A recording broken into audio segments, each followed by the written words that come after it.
Hey guys, my name is Escarla. Welcome back to my channel. This is my crafty little corner of the universe where I like to document my making. And today we're going to be doing just that.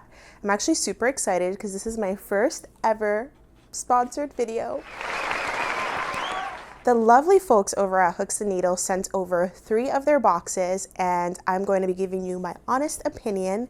I actually picked one of the boxes to unbox with you and craft one of the projects together. I just wanted to be super thorough and give you a proper look and experience as to what these boxes are like. So I'm going to bring you on over to past Escarla. We're going to do a proper unboxing of the box that I'm going to be working on, and then we're going to get to crafting together, so stay tuned. All right, so Hooks and Needles is a subscription box company. This is actually the 3rd knitting box we're going to be working on together, but they also have crochet boxes and amigurumi boxes. Each box comes with its own little magazine with 3 different patterns varying in skill level. Of course, you get luxury yarn with every box, around 2 to 4 balls depending on the box you're getting. You also get any needles and hooks you might need for your project, along with a freebie every month, which this month happened to be these really on-brand stitch markers you'll see in a second. And what I really love about Hooks and Needles is that they actually send their box in a set sequence. So when you place the first order, you get the first knitting box, and then the 7th of the month you get the next one, and so forth. So that creates the same journey for every user, which is a really nice experience. You do get to build upon your skill level, so it is a really great way for a beginner to learn. Let's look a little closer here at the booklet. Each one is slightly different. This one included like different stitches to try, along with, of course, introducing the yarn of the month. So the pattern we're going to be working on together is going to be this one. I absolutely love it. It is a everyday tote, and it's the beginner friendly pattern.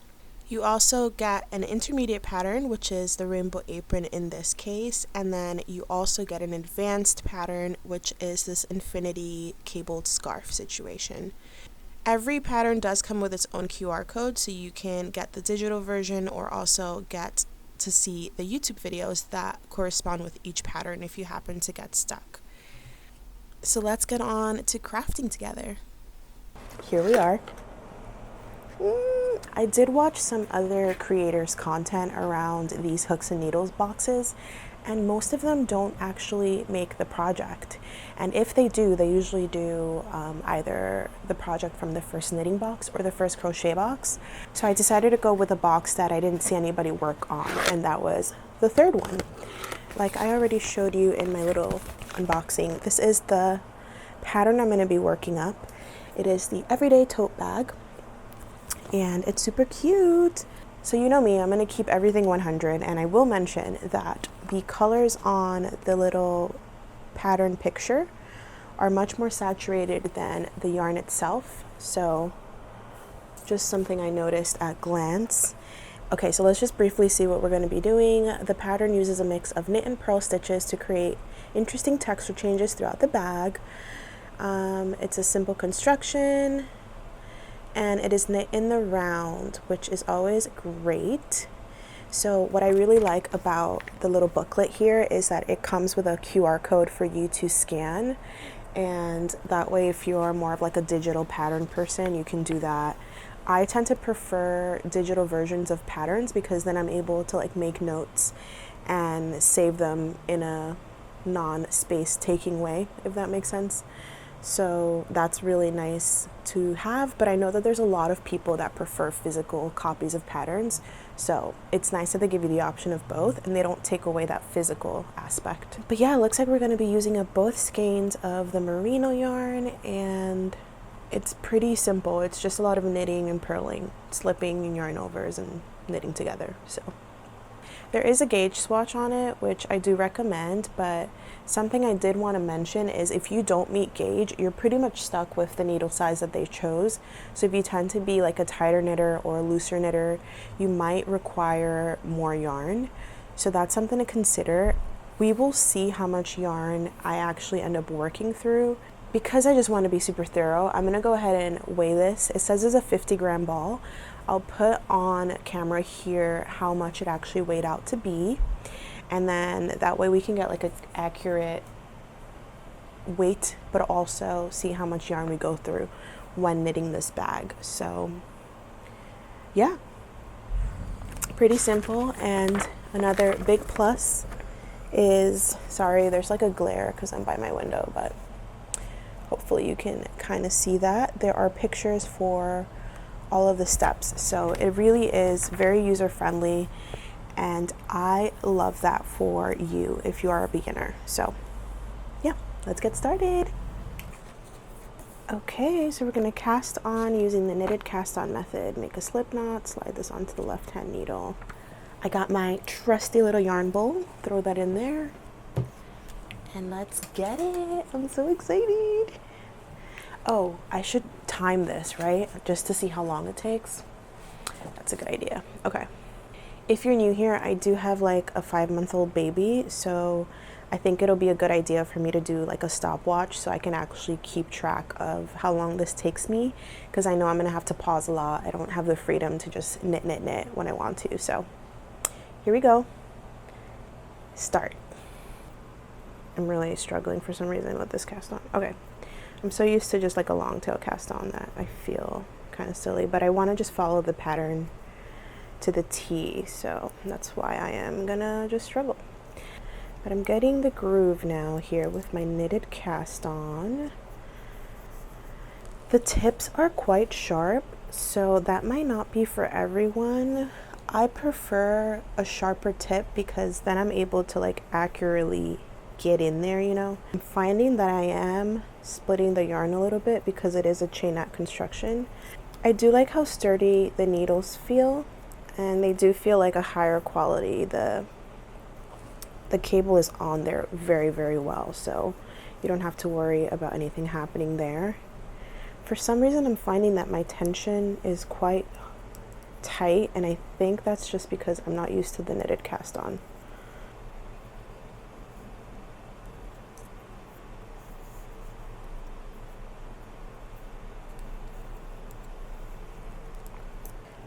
Alright guys, so I'm going to continue casting on here and getting the project going, and I will check in with you guys at the halfway point of the pattern and let you know what thoughts I have by then.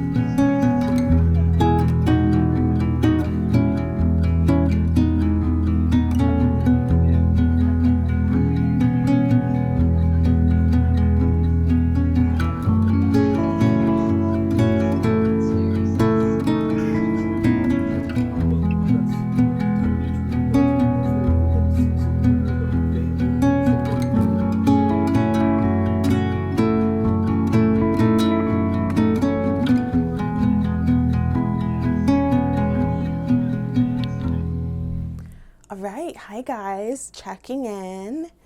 We are pretty much at the halfway point. This is how much yarn I have left in that first ball of yarn, and this is how much of the bag is complete.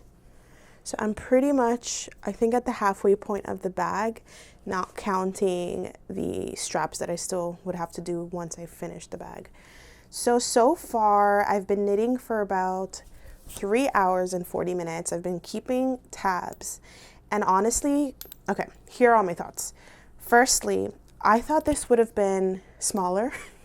When I looked at the picture, I was like, oh, I can knit this up in like, you know, within 3 to 4 hours, but here's the picture. And I don't know why I didn't consider like the woman's arm as a reference, but clearly it's a larger bag. I thought it would be like probably this big, you know, like a small little tiny bag that I could use for like a sock project or something, but this is gonna be quite large. So yeah, it is taking a bit longer than anticipated, but it's definitely a weekend project. I would say, like a medium speed knitter. I'm not the world's fastest knitter, but I'm also not the slowest. and I am a picker, so I feel like I do go at a pretty decent rate. The only problem is that you do purl and knit. So you do 2 panels of knitting and 2 panels of purling, and the purling obviously slows me down. But I am loving the colors, very fun and bright.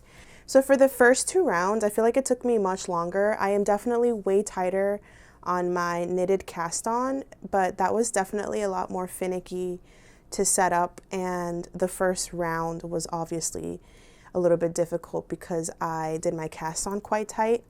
But at this point, it's been smooth sailing. I haven't had any issues with splitting or anything like that. I know I mentioned that earlier. So that's not a problem once you get going.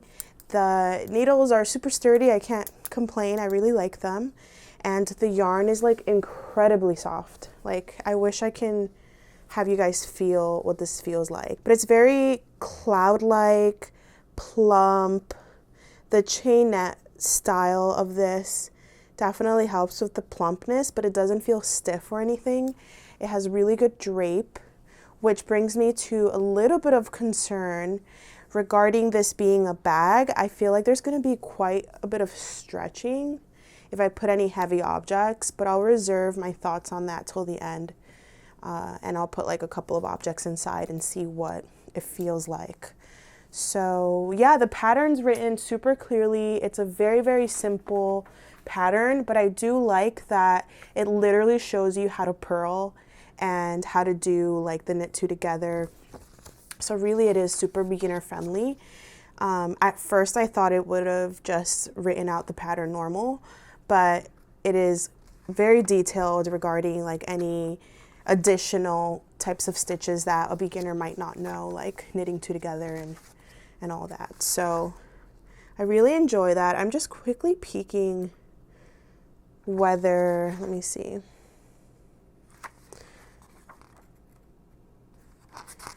I'm checking if the intermediate pattern describes certain stitches as detailed as the beginner one did. It doesn't seem to be as detailed with the written way, but it does have like all the pictures for the particular stitches. So that's really nice. Yeah, so far so good. I am enjoying this, and we're gonna continue knitting tonight. I pretty much got this far yesterday, and then I decided to just get to the halfway point and check in with you guys. So far so good.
I have been working on the handle off screen just because it's not that entertaining to see me knit straight.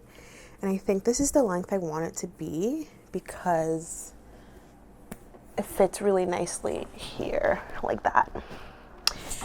And obviously if you put a few things in here, that'll add a little bit of weight and stretch, and I'd rather have the strap be slightly shorter than it calls for my personal taste. So now I'm actually gonna bind off purlwise because I'm ready to be finished.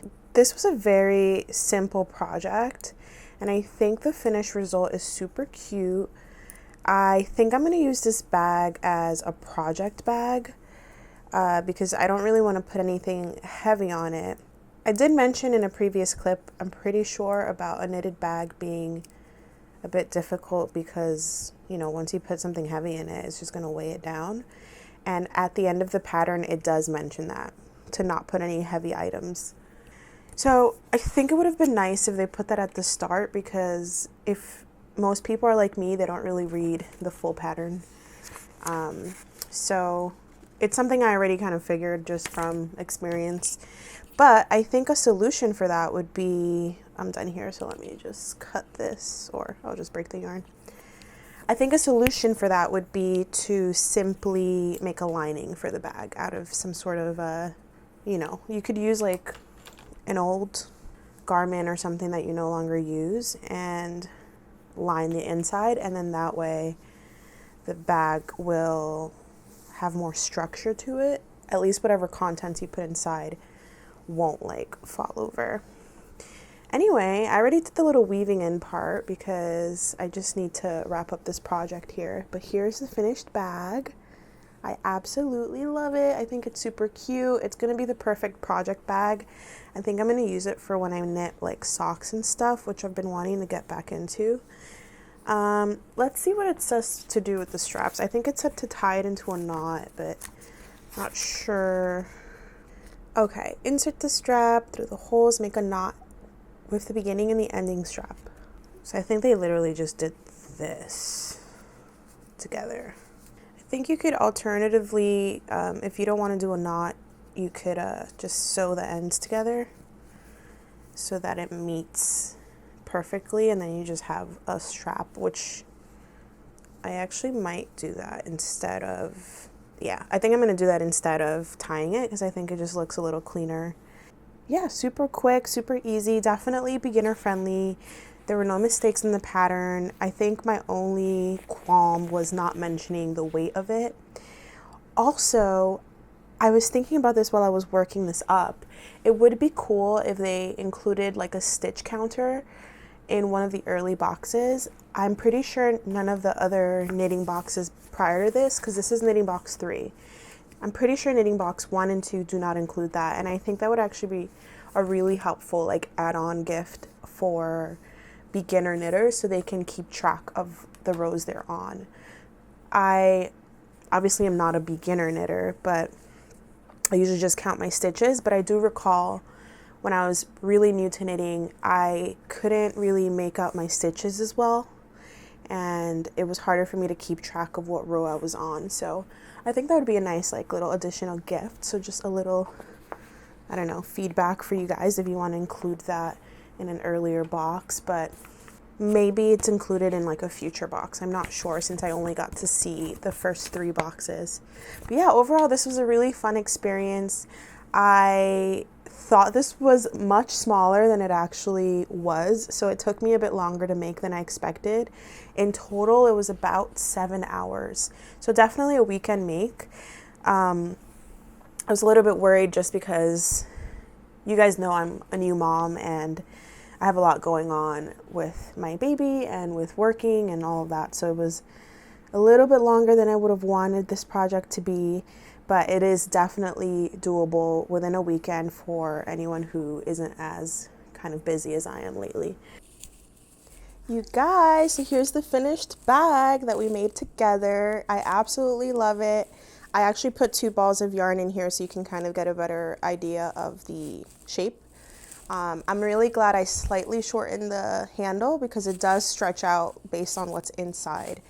Maybe I'll line it in the future, but I think I'm mainly going to just use this as a project bag for smaller projects like socks or mittens or things like that. So I'm actually okay with keeping it unlined. Overall, I had a lovely experience knitting this up. I think Hooks and Needle did a great job at making the instructions super clear and friendly for beginners. All the pictures are super helpful. There's also like video tutorials on YouTube if you are stuck on a specific part. I really wish I had this service around when I first picked up knitting again, because I think it would have really inspired me to explore things that I would have otherwise waited to do years down the line. So I think it's a really great service to bring some excitement in the mail once a month. And I really do like their approach of sending the same sequence of boxes to every user, because then it creates the same experience for everybody. I have definitely signed up for other subscription boxes in the past, and they kind of change things up every month, and I was a bit disappointed about what I received. So I really like that they keep that set sequence, because not only are you having the same experience as others, but you're also building upon those skills, and some of the gifts that they give you actually come in handy later down the line. So you end up building like a collection of accessories and knitting notions and things that will come super useful down the line. So if you're interested in trying out the subscription service for yourself, feel free to use my code Escarla20 to save 20% off your order. You can use it towards a subscription box order, or you can also use it for any of the products that they sell on their website. They have all sorts of like knitting bags and needles and notions and all sorts of things. So it's also applicable towards that. But I highly recommend the subscription boxes. I kind of wish I would have picked one of the amigurumi ones just to see what's in one of those, but I'm really happy with the boxes I chose, and you'll probably see me rocking some of the other patterns in the other boxes later down the line. So thank you again, Hooks and Needles, for sponsoring this video, and thank you guys so much for watching. If you haven't done so already, please consider subscribing to my channel. You can like the video if you liked it and share it to anyone who might want to use that code. And you can also find me on Instagram at Starcy Creations for a little more behind the scenes of my life. So thank you again. Happy crafting, and I'll see you in the next video. Bye.